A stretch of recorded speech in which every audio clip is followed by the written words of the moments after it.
fast, sitting here praying that this night's gonna last. You got it all on tap, I'm loving your vibe, always have your back. We like all the same tracks, listen all night in the sheets all black. Salam sejahtera Malaysia, selamat datang ke channel Fels Lifestyle, info padu, info hangat disediakan di dalam channel ini. Satu isu hangat hari ini yang menyebut nama Dr. Mahathir dan juga Pulau Batu Putih. Satu artikel daripada MyTV Online. Antara yang di Pertuan Agong ke-17, Mahathir dan Pulau Batu Putih. Oleh bagaimanapun, artikel ini diterbitkan pada 31 Oktober 2023. Namun masih relevan untuk kita dengar ulasan daripada artikel ini. Sumber berita daripada MyTV Online, tidak pasti kesahihannya, tetapi kita boleh melihat di dalam artikel ini, kita boleh mendengar di dalam artikel ini.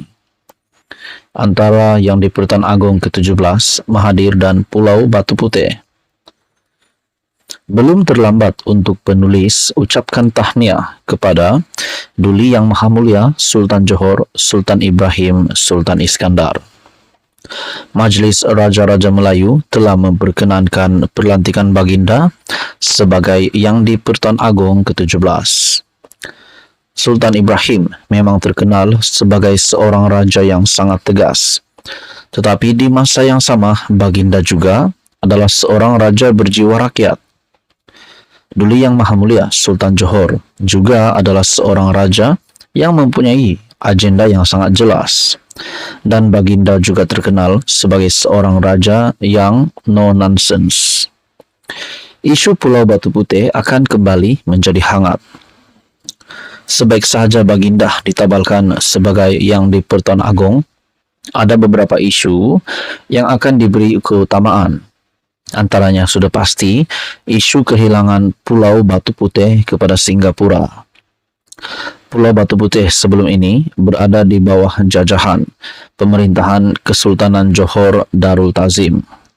Namun, atas beberapa sebab yang masih lagi tidak jelas sehingga hari ini, di bawah pentadbiran Dr. Mahathir pada tahun 2018, ianya telah diserahkan kepada Singapura.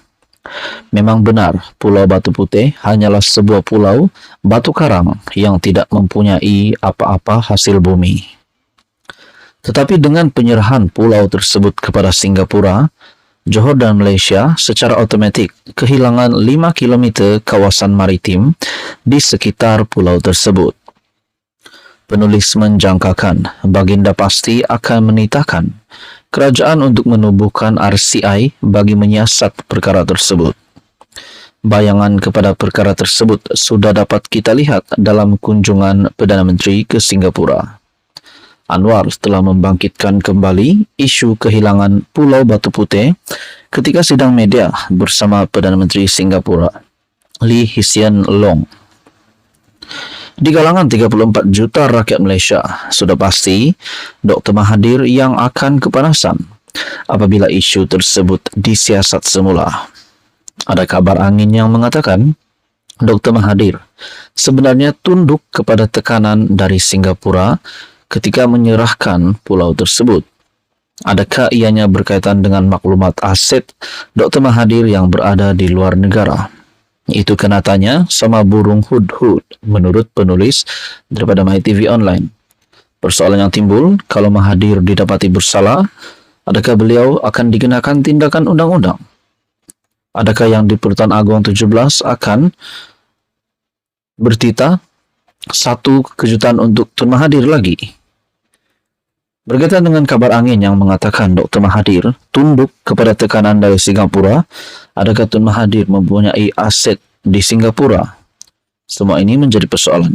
Sekian saja, teruskan bersama di dalam channel ini untuk info yang seterusnya. Halo semua, salam sejahtera Malaysia. Selamat datang ke channel Fels Lifestyle. Terima kasih kerana masih setia bersama di dalam channel ini. Tuan-tuan dan puan-puan yang saya amat hormati semua. Sebelum ini kita mendengar nama anak Mahathir untuk mengisytiharkan harta. Dan akhirnya SPRM baru-baru ini dalam satu pengumuman yang mengejutkan, Tun Dr. Mahathir Mohamad beserta anaknya sendiri, namun tidak disebut mukris di dalam hal ini.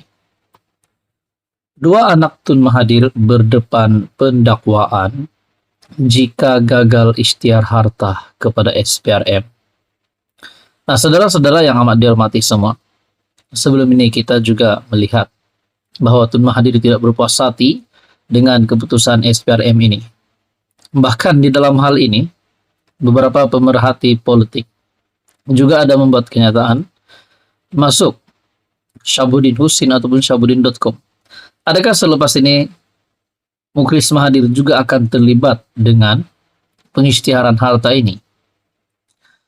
Nah, untuk yang terkini, dua anak Tun Mahathir berdepan pendakwaan sekiranya mereka gagal untuk ikhtiar harta kepada SPRM. Ini pasti satu kejutan buruk untuk Tun Dr. Mahathir Mohamad.